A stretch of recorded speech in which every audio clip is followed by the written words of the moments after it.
Yesu ashimwe.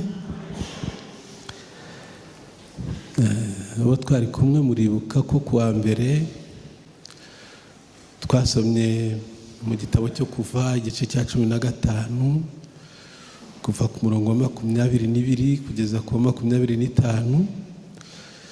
Ni amagambo atwereka ko Yesu yamize ibibi byacu kugira ngo aduhe ibyiza, akaduha ibyiza.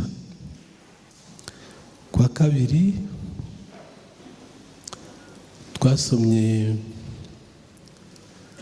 mu gitabo cyo kubara igice cya 14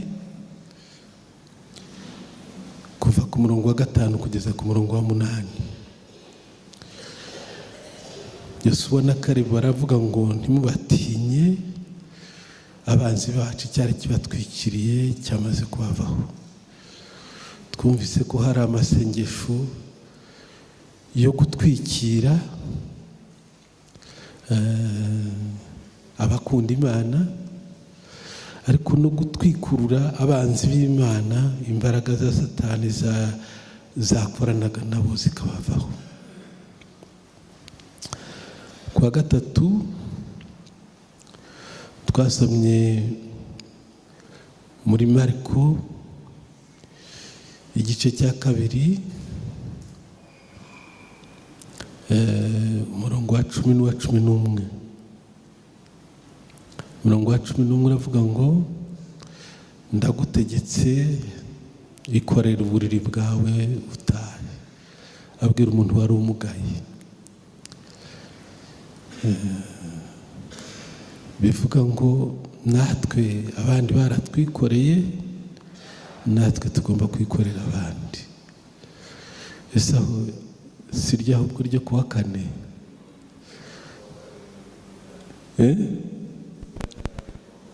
iri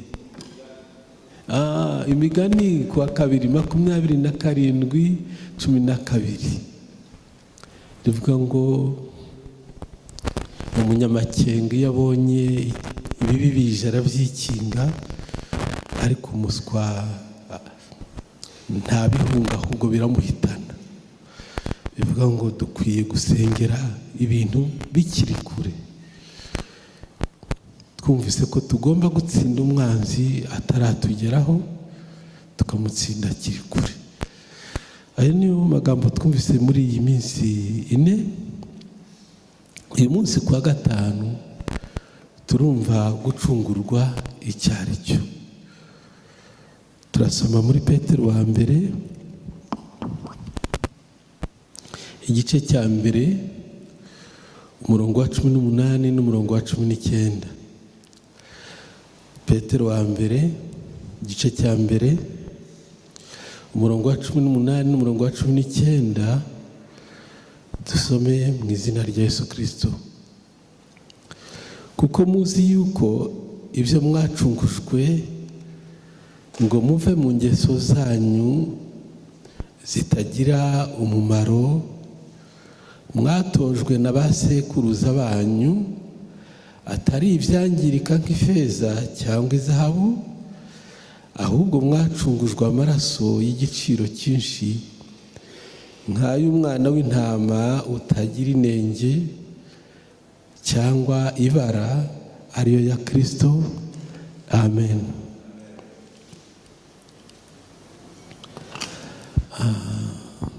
Gucungurwa ni umurimo wateguwe n'Imana kuva kera. Ubundi gucungurwa bisobanurwa gukurwa mu bubata ugahabwa umudendezo. Bisobanura kandi gukurwa muri gereza nanone ugahabwa umudendezo. Bisobanurwa mbese ni kuvanwa ahantu habi utashoboraga kwikura ukajyanwa heza. Ariko aho bitandukaniye no kugira neza bisanzwe, nuko gucungurwa hagomba gutangwa ikiguzi. hatabayeho ikiguzi ntabwo habaho gucungurwa. Iyo usomye nko mu Balewi igice cya 25 n'umurongo wa 25, haravuga ngo mwene wanyu Umwisirayeli nakena akagurisha ubutunzi bwe, ngo azacungurwe na mwene wabo wa bugufi, acungurwe n'umuvandimwe we cyangwa se na se, niba atabafite acungurwe na se wabo, ngo cyangwa undi urusha abandi kumubaho bugufi mu muryango. Ni ukuvuga ko iyo yamucunguraga yaravugaga ngo ibintu bye ntimubitware, ahubwo jyewe ndabyishyura ariko we abigumane. Ubundi hari n'umuntu ngo witangaga wenyine akigurisha, akavuga ati ngeze habi nta kindi kugira ngo mbeho ungure, nta kundi byagenda, ungure unyijyanire mve imbata yawe n'umucakara wawe. Iyo yakuguraga rero nta bihembo yaguhaga, wabaga uri uwe, nta burenganzira na bumwe wabaga ufite, agukubise ntaho urega, akwishe ntawe ukuburana, kuko waraguzwe uvuwe uri ubutunzi bwe.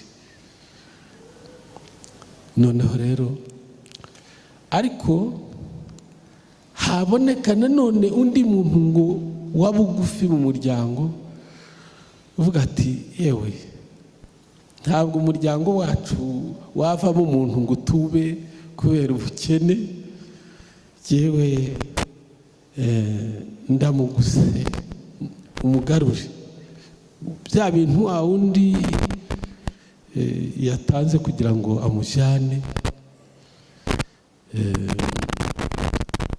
bakabigarura. Imana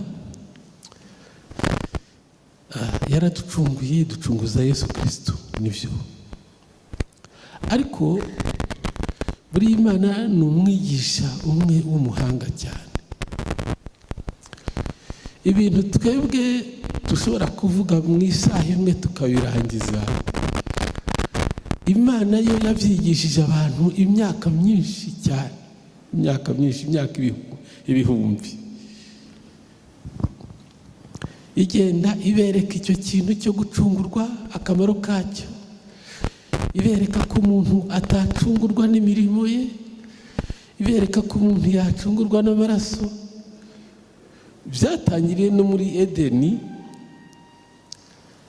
ntabwo ariho abantu bacunguriwe, ariko niho Imana yatangiye gutanga ikimenyetso cy'uko umuntu atakwiyambika yambaye ubusa, ahubwo hakwiye kumeneka amaraso y'inyamaswa. Adamu na Eva bishyiraho utuntu tw'uducocero, ibintu by'ibibabi by'ibiti ngo bakire ubwambure, ariko Imana yica inyamaswa ibambika impu z'inyamaswa. Ntabwo icyo gihe bacunguwe kuko birukanywe muri Edeni, ariko Imana yari itangiye kwigisha abantu icyo kintu cy'amaraso. Birakomeza, abantu ba mbere bamenya ko Imana yategetse ko hagomba kumeneka amaraso kugira ngo umuntu acungurwe. Adamu, Abeli na Kayini bakaje batamba, Imana igashima igitambo cya Abeli kuko cyari cy'amaraso, ikanga igitambo cya Kayini kuko cyari igitambo kigaragaza imirimo ye bwite. Kuvuga ati nasoromye imbuto nziza ndetse naraziteguye neza, none zakire nk'igitambo. Imana ikamubwira iti Kayini, ntabwo wacungurwa n'imirimo ukoze. Reba uko murumuna wawe Abeli akora, aricungura, arica inyamaswa agatamba amaraso yayo.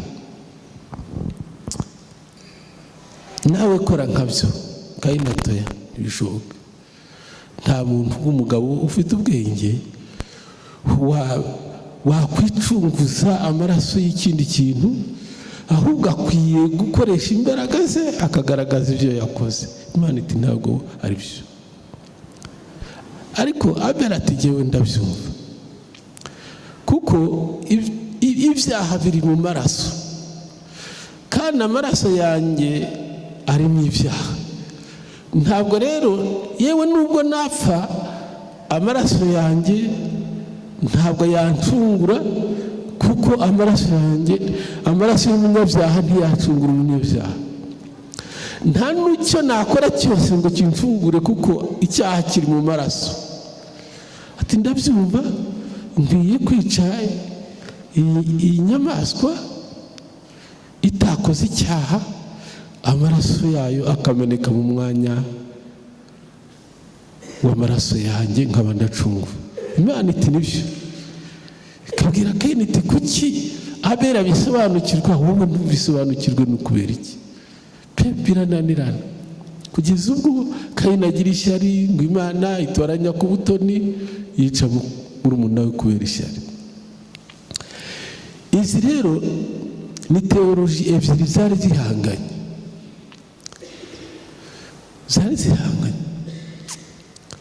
muri iki gihe abantu benshi bariga teoloji, ariko nubwo biga teoloji, abiga teoloji ubwabo ntibumvikana. Umwe afite teoloji, undi akagira teoloji. Umwe araza ati jyewe ndumva umunsi wa gatandatu ariwo bita wa karindwi w'isabato ariwo munsi wo kuruhuka wagenwe n'Imana. Undi atoya ati jyewe ndumva ahubwo iminsi yose yaba iy'ikiruhuko, kubera ko turuhukira muri Yesu Kristo nta handi. N'ibyo byabaye impaka kuva kera. Pawulo yandikira Abaroma arababwira ati, umwe aravuga ngo araruhuka umunsi umwe mu cyumweru, undi ati jyewe nzayiruhuka yose. Ati uruhuka umwe ntacyo bitwaye, nawuruhukiye ku bwa Kristo. N'uyiruhuka yose nayiruhukiye ku bwa Kristo. Yandikira Abakolosayi arababwira ati ntihakagire umuntu ubarushya kubera ibyo kurya cyangwa iminsi mikuru cyangwa amasabato. Ati kuko ibyo byose ni ishusho gusa, ariko umubiri wabyo ufitwe na Kristo. Niba unezerwa, nezererwa muri Kristo, haba ku wa mbere, haba ku wa kabiri, byaba byiza ubikoze ndetse iminsi yose, na ku manywa na nijoro, no mu nzozi akaba ari byo urota. Byakunanira ukabikora uko ushoboye, ariko muri Kristo nicyo cyangombwa. Imana ikomeza kwereka abantu icyo kintu. Bigeze kuri Aburahamu, noneho Imana itera intambwe mu kwigisha. Urumva ukuntu igenda yigisha buhoro buhoro buhoro buhoro. Ibi bintu tuvuga mu minota 5 tukabirangiza, Imana yabyigishije abantu imyaka myinshi cyane, myinshi, imyaka ibihumbi.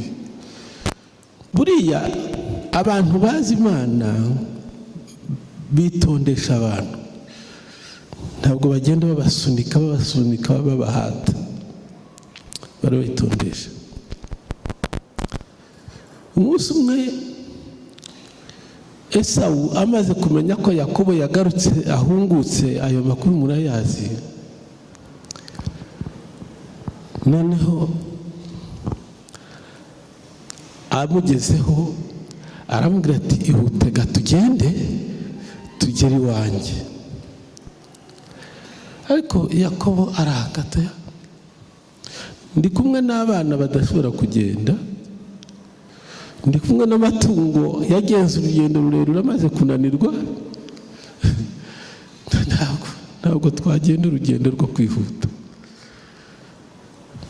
Ariko Esawu yashitira ngo bavudukere rimwe bagende. Ariko aramubwira ati ugende noneho untange utegura amazimano, nzaza buhoro buhoro zagusanga. Nyamara ntabwo yamusanze, ahubwo yarakase aja gutura ahandi, agenda wenyine bitinze. Ntabwo yagiye guturana na Esawu. Imana iteka yitondesha abantu, kandi uku turi aha ngaha ntugire ngo ibi bintu tuvuga ngo abantu bose barabifata, ariko umwe agenda akuramo ake kakareshya nawe kamfashije, numvise kahuye n'ibyanjye. Ubundi ati akojya sinakumvise, ahubwo numvise kariya. Imana nuko ikora, ejo ukumva kandi, ejo bundi ukumva kandi.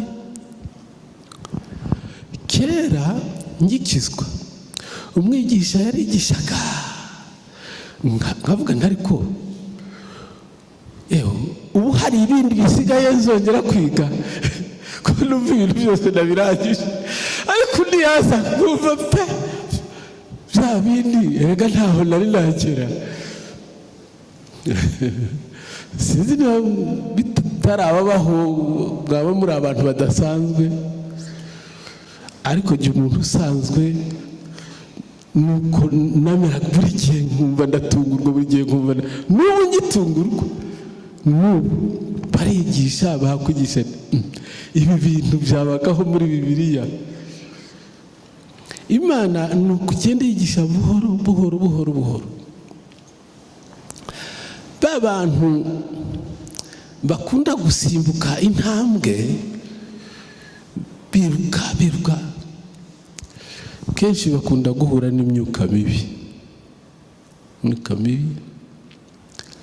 ntabimenye akagira ngo ni umwuka w'Imana, akazabimenya kera byaratinze. Kuko yagize icyo twita uburoho, ni ijambo ritari Kinyarwanda, sinzi ukuntu, ni nk'amerwe, akajya ashaka gufata ibintu ngo bisingire vuba vuba, kandi Imana ishaka kugenda imwigisha buhoro buhoro. Ingaruka zabyo zikomeye nizi: iyo umuntu yakiriye umwuka wa Satani agira ngo n'uw'Imana, ugahanura ugira ngo ni umwuka w'Imana, ugasengera abarwayi bagakira ndetse mu izina rya Yesu ugira ngo ni umwuka w'Imana, Satani ntarekeraho, ageraho noneho akakwihishurira ukamenya neza ko ari Satani. Impamvu akwihishurira ni iyihe? Ni ukugira ngo noneho ibyo ukora ubikore neza, uzi ko ari ukorera udakorera Imana. Kuko bya bindi wakoreraga uzi ko ukorera Imana, ntabwo Imana yabiguhora. Ariko iyo Satani amaze kukwihishurira, usigarana ikibazo kimwe. Rero ni ibibazo bibiri. Ikibazo kimwe ni ukuvuga ngo none se nzaca hehe mbwira abantu ko uyu mwuka wakoreshaga ari uwa Satani? Ibi bintu ndashaka nkanura mu izina rya Yesu, none ko namaze kumenya ko ari Satani wabimbwiraga, ubu sinzi ndabwira abantu nde? ndabihera he? Noneho nta kindi Imana iravuga ngo bivuge ko wayobye kandi wibeshye, nta kindi. Satani nakagutera ubwate ngaho ivemo, ngaho hinduka bazivamo. urebe ngo ishyano rirakugwira.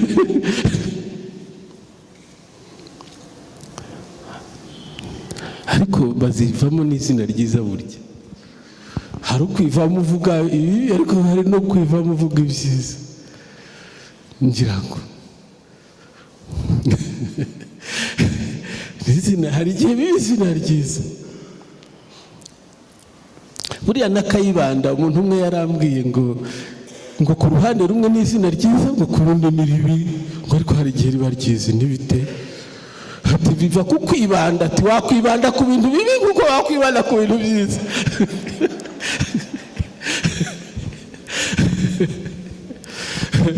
Noneho bigeze kuri Aburahamu Imana imutegeka gutamba umuhungu we Isaka.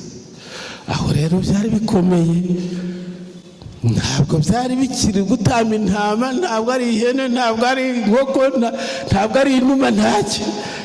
Birakomeye, birasaba kumvira ko mu rwego rwo hejuru. Noneho rero yemera kubikora, Imana iramuhagarika, iravuga iti menye neza yuko unkunda, imugira sekuruza w'abizera.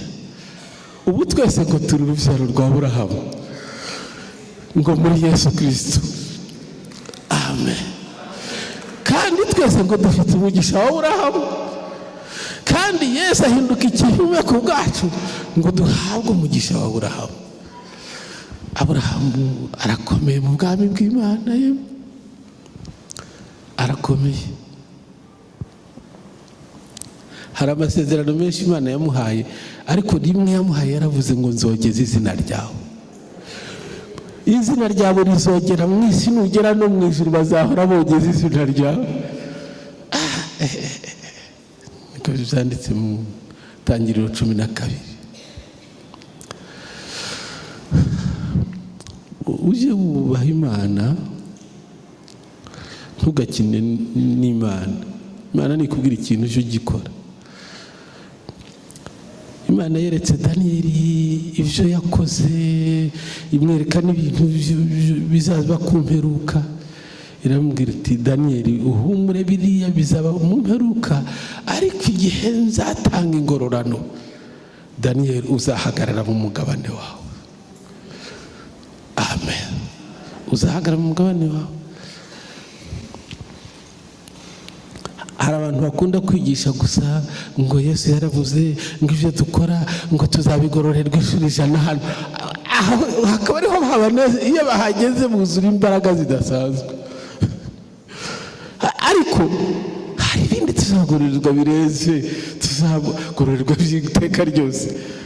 Kucyaho ngaho usanga hatakunezeza, sinzi impamvu. Iyo tuvuga iby'iteka ryose, hari igihe nk'umuntu umwe babiri bagira gutyo bagakoma amashyi. Ariko iyo bavuze bati umuntu yatanze imodoka mu rusengero, induru zikavuga. Ese imodoka iraruta ijuru. Hagomba kuba imyumvire mishya. Ngira ngo iryo jambo ry'imyumvire murarimenyereye. Imyumvire mishya, imitekerereze mishya.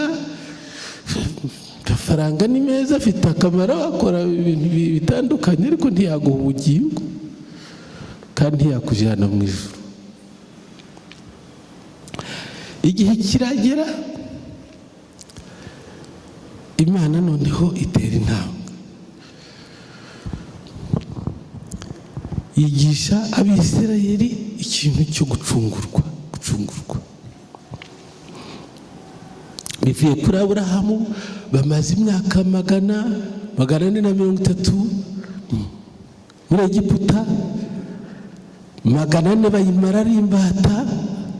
Imana iravuga iti ngiye kubakura muri Egiputa, mbahe igihugu cy'isezerano nasezeranije Aburahamu na Isaka na Yakobo. Abantu baranezerwa. Imana ikora ikindi kintu cyo gucungura.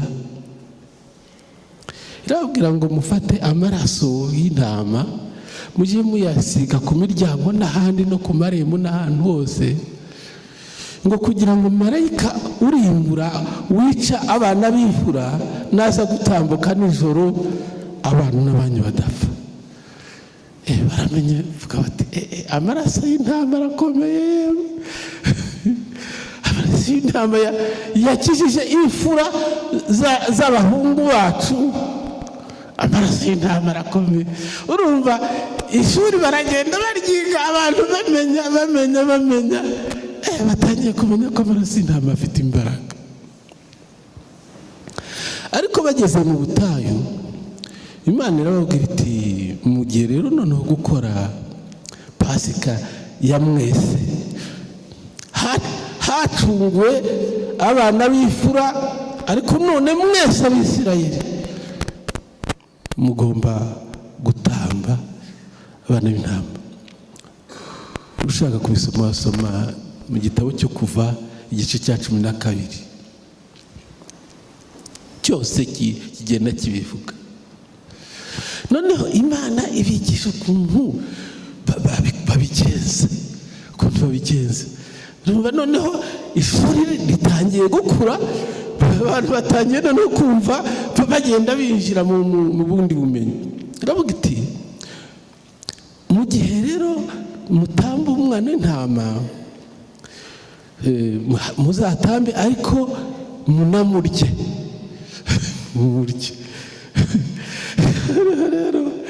Erega araribwa. Icyo kintu cyasitaje rero Abayuda.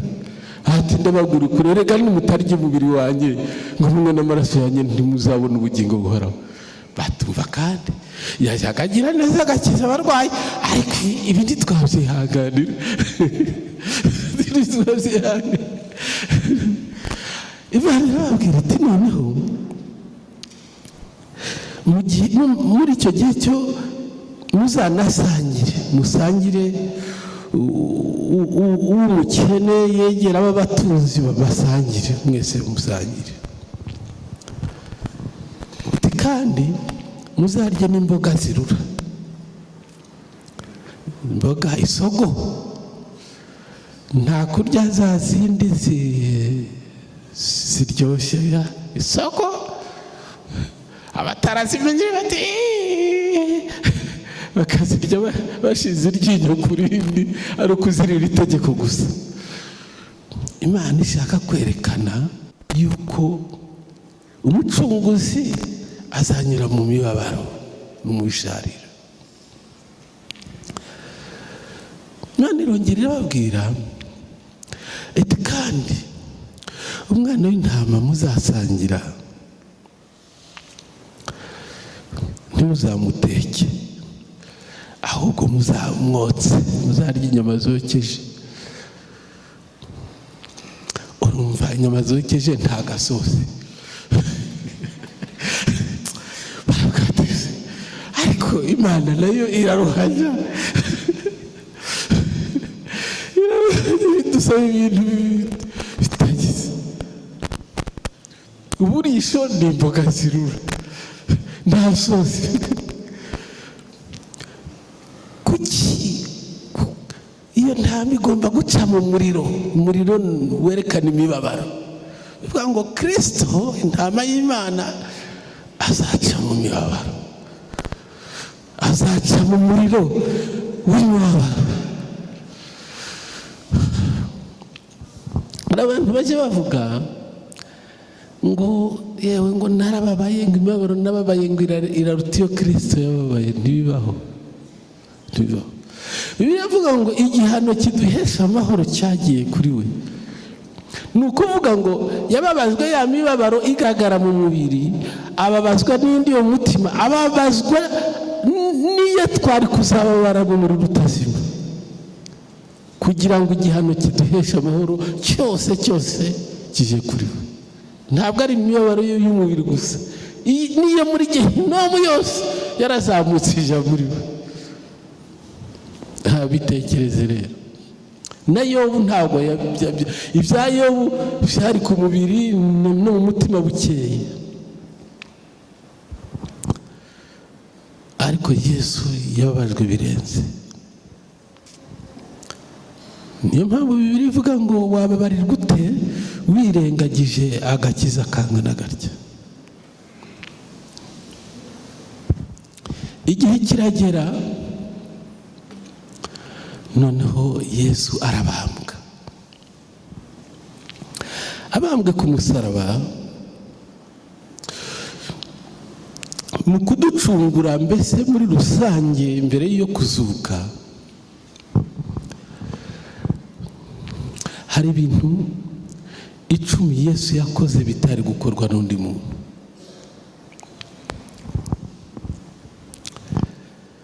Ikintu cya mbere ni ukudukura mu bubata bwa Satani. Twabyumvise ko gucungurwa ari ugukurwa mu bubata, tugakurwa mu bubata bw'icyaha, tugakurwa mu bubata bw'umuvumo w'amategeko. Bibiliya ni iwita Magalatiya 3:13. Kuki witwa umuvumo w'amategeko? Bibiliya iravuga ngo amategeko nayera rwose, n'amaziranenge, amategeko y'Imana, kandi ngo umuntu nayuzuza azakizwa nayo. Abantu baragerageza kuyuzuza, ntihaboneka umwe gusa wayujuje, ni Yesu Kristo. Barananirwa. Amategeko akongera akavuga ngo uyuzuza yose, n'utayuzuza yose urabuyishe. Abantu bakagerageza ati yemwe jewe sinzambana. Imana iti nibyo, kunda mugenzi wawe rero nk'uko wikunda. Aho ngaho ko bikomeye. Gurisha ibyawe rero byose ufasha abakene.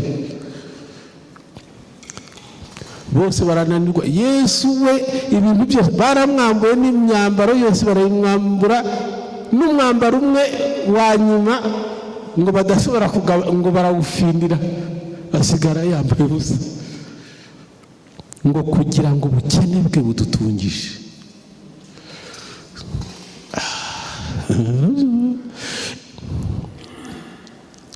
Umuntu umwe yavuze ko azi amategeko.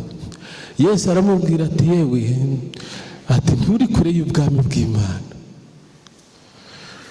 Icyo yaramubwiraga ati iby'ubwami bw'Imana uzi kubivuga, uri hafi yabwo ariko ntubwijiramo, kuko ubwami bw'Imana niwe ubwe Yesu Kristo.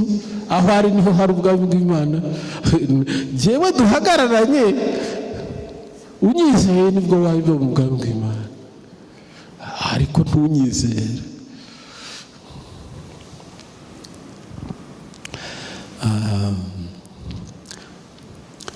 Yesu ni mwiza cyane.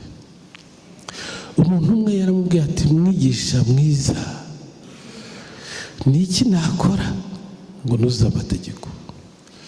Atunyita iki mwiza? Umwiza ni Imana. Kuki unyita mwiza? Ikingira mwiza nuko ndi Imana. Ariko niba ungereranya n'abariya bigisha abandi, abafarisayo, abanditsi, abasadukayo, abaheroda, ukaba unyita umwe mu bigisha, uranyitira iki mwiza? Niba ndi mwiza nuko ndi Imana. Yesu ni mwiza. Baba ari mwiza nuko ari Imana. Yesu araducungura.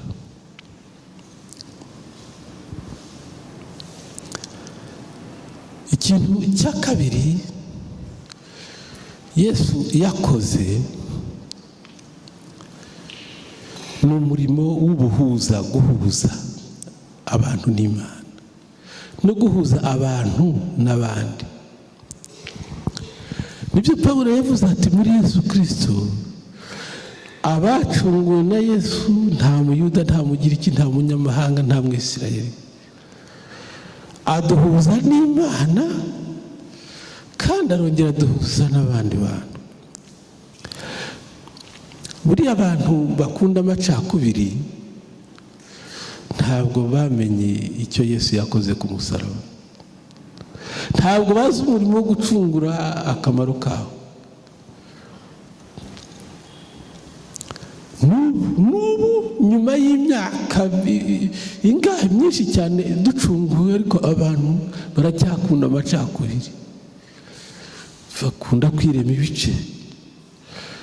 Ariko mu by'ukuri umukristo wasobanukiwe neza nuko yacunguwe, akamenya ko n'abandi uko yacunguwe ariko n'abandi bagira ubwo buntu bagacungurwa, nta macakubiri agira.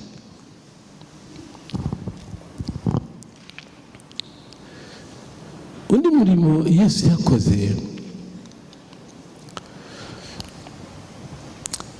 wa gatatu ni umurimo wo gusimbura.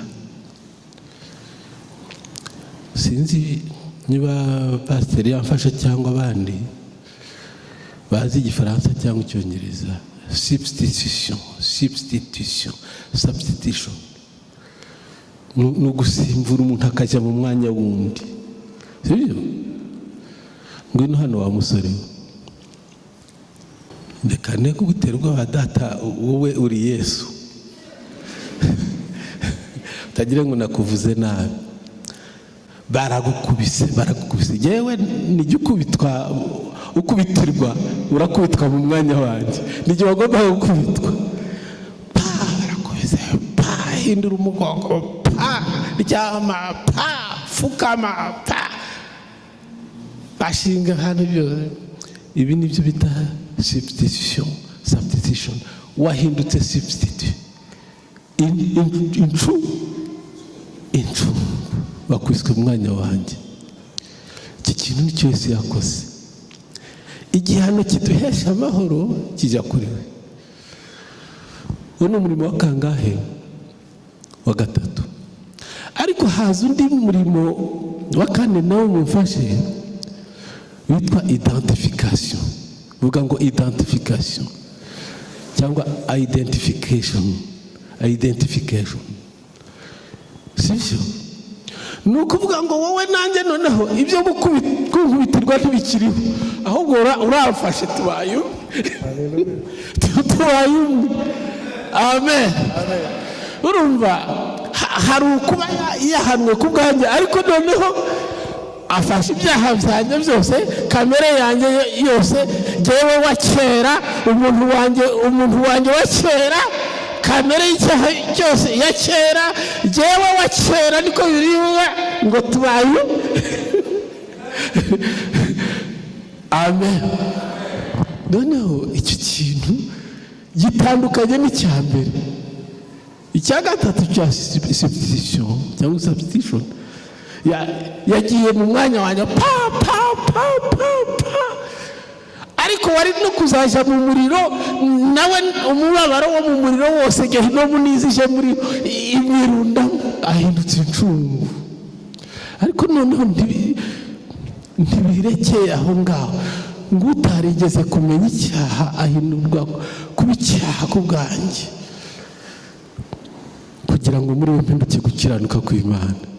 Noneho Pawulo yongera kuvuga neza, aravuga ngo ndapfanye na Kristo. Identification. Tubaye napfanye na Kristo, nawe neza amahwi. Umutwe wanjye mu wa Kristo, amaso yanjye mu ya Kristo, izuru ryanjye mu rya Kristo, ibirenge byanjye mu bya Kristo, amaguru mu ya Kristo, amaboko mu ya Kristo. Tubaye umwe. Igihe naberekaga uyu musore, nanone mwabonaga ko turi babiri, nabuze uko ntabwo yashoboraga kumira, ariko Kristo noneho aramira, arakumira ngo mubumwe. Amen. icyo ni ikintu Kristo yakoze. Akora ikindi, icyo gihe cyose yitwaraga nk'umwana w'intama w'Imana, wa wundi bashorera bajyana mu ibagiro. Ariko noneho Satani aza kubona ibintu birahindutse, ahinduka intare. Abona urugamba rurabaye rero, abona ngo arabaye batarabanyukanyuka, intare irabamenagura. aba umusirikare w'umuhanga uzi kurwana. Yesaya yarabibonye, aravuga ngo yiyengesheje wenyine mu muvure w'umujinya w'Imana w'ingazi. Mu bihugu bimwe iyo benga bengesha ibirenge, ngo wenyine gusa arabari bata, wenyine gusa ngo yiyengesha wenyine. Haleluya! Ngo mu muvure w'umujinya w'Imana w'ingazi. Noneho ahandi yarakira umwana w'intama, intare irabamenagura, imbogo irabakandagira irabamenagura. Umusirikare w'umunyembaraga uremereye arabamenagura.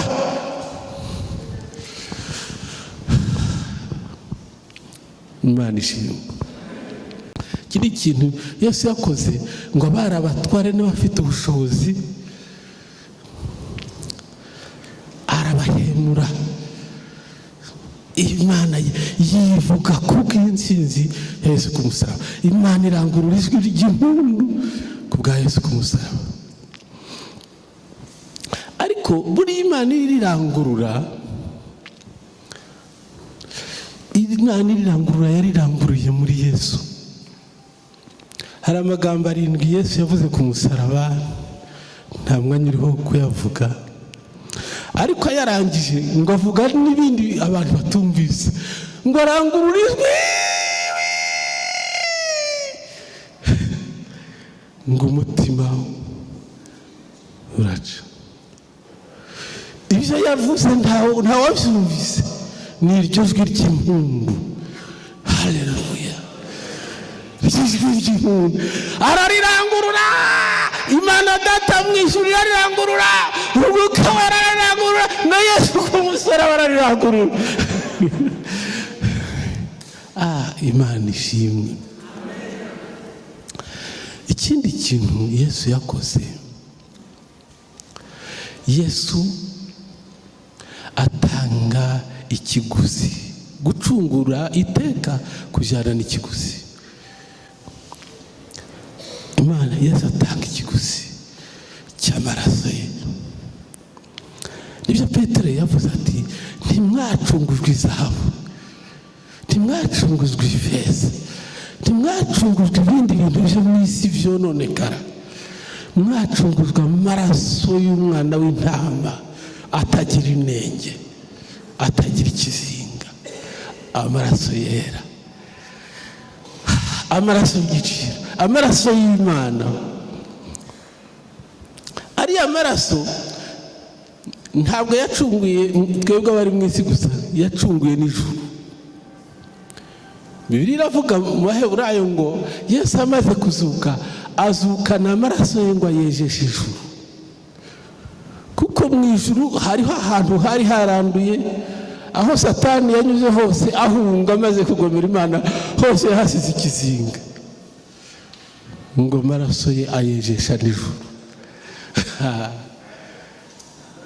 Yesu ashimwe. Byari bimeze bite mbere y'icyo gihe? Abamarayika bagendaga bagira gutya, bagenda bakwepa aho Satani yakandagiye. Yesu arazamuka, ngo azamukana amaraso ye ayejesha ijuru. Imana ishimwe. Ni ibindi, si ibintu birenze kuvuga. Ikindi kintu Yesu yakoze, amanuka ikuzimu.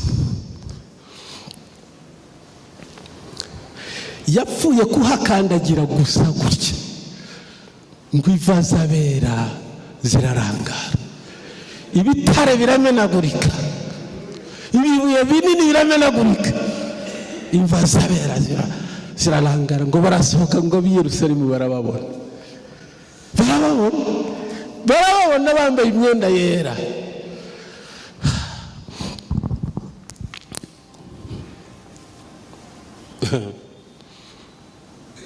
Buriya nubwo tuvuga ngo Aburahamu yari umukiranutsi, ba Nowa barabakiranutsi, bandi barabakiranutsi, ba Daniyeli bandi, ntabwo bagiye mu ijuru mbere y'uko Yesu azuka. Ntibibaho kuko barabakiranutse kuko bizeraga Imana gusa, ariko nanone kubera ibyaha ntibashoboraga kujya mu ijuru. Bategereza igihe Yesu azabazukana, yerekana amaraso ye. Imana ibonye ari Yesu bazanye, Bibiliya iravuga ngo yirengagiza ibyaha byose byakozwe mbere y'icyo gihe. Yesu wamuhanya nande? Wamuhanya nande?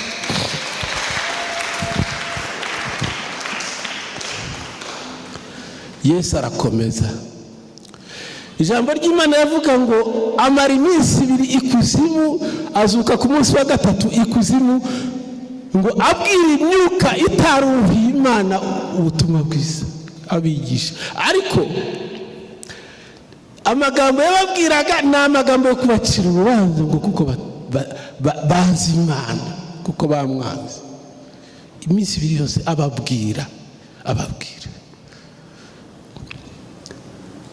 Tugire ngo yari yagiyeyo gusa atembereye nka kurya tutembera tunanura amaguru. Amara iyo minsi yose ababwira, mwaranyaze. Akajya bibutsa aho bamwangiye kuva n'abandi b'igihe cy'umwuzure na ba Kayini n'abandi. Dore mwaranyaze.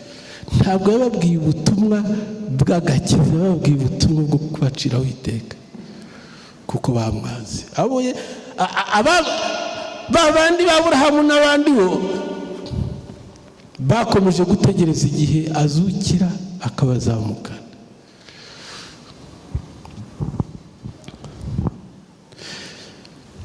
Ikindi kintu Yesu yakoze, ikuzimu.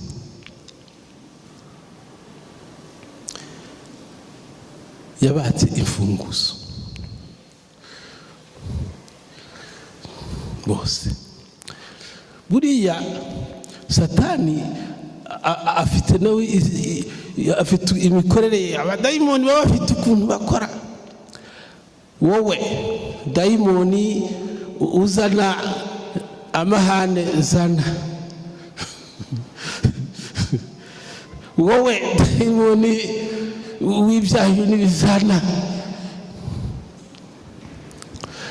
bose kugeza kuri Satani no kuri rupfu na kuzimu zana.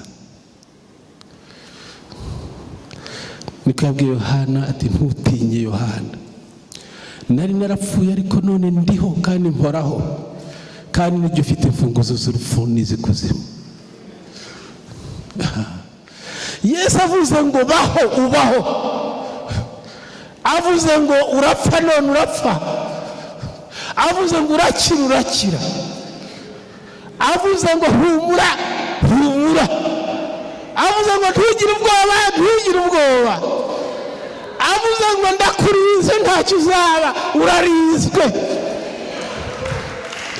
avuze ngo ngukinguriye umuryango ntawe uzawukinga, avuze ngo uyu muryango ndawukinze ntawe uzawukingura, avuze ngo ndakwimitse ntawe uzagukura ku ngoma, avuze ngo ngukuye ku ngoma ntawe uzayigusubiza. Imfunguzo zose ziri mu kiganza cya Yesu.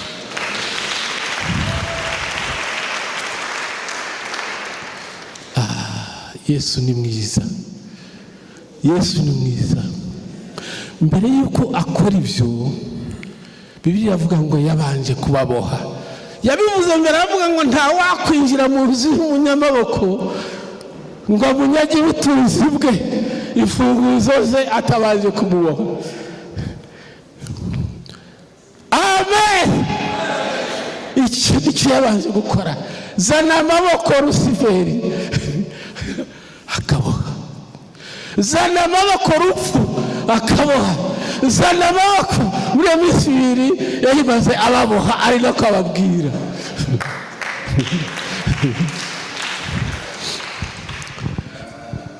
Mbere yuko azamuka ntabwo yababoshye gusa ngo bazane gutya gusa, babanje kumupfukamira. Biravuga ngo amavi yose agomba kumupfukamira. Saa yacu gusa, si n'ay'abamarayika bo mu ijuru gusa, si ibizima bine, si abakuru 24 na Satani ubwe yaramupfukamiye. Kuki bamupfukamiye? Erega ataranabambwa n'abadayimoni baramupfukamiye. Batuje kuturimbura iminsi yacu itaragera, uje kuduta muri Gehinomu igihe cyacu kitaragera.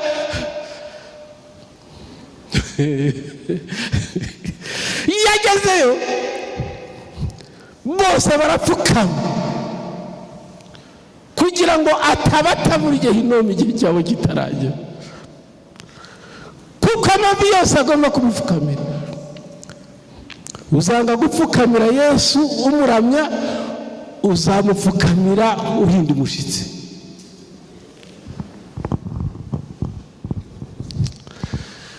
Dukomere Yesu amashyi. Duhaguruke dushime Imana. Vuga uti naracunguwe, nakuwe mu mwijima, ndi mu bwami bw'umucyo, nakuwe mu bubata. Sindi imbata y'icyaha, sindi imbata ya Satani, sindi imbata y'urupfu, sindi imbata y'ubukene, sindi imbata y'umuvumo. Ndi umunyamugisha, mfite umugisha wa Aburahamu muri Yesu Kristo. Nacunguwe n'amaraso y'igiciro cyiza. Namuremo kushima Imana. Ura pantre de stante contre de dile, grande tamile change grande, rabante contre de chari, de dante radule, coste tendre de charande. Uri mwisha Yesu, ugira neza, ugira neza, ugira neza, uri intwari, uri umunyambaraga, waratsinze, watsinze ku bwacu. Turagushimiye Imana mu izina rya Yesu Kristo. Amen.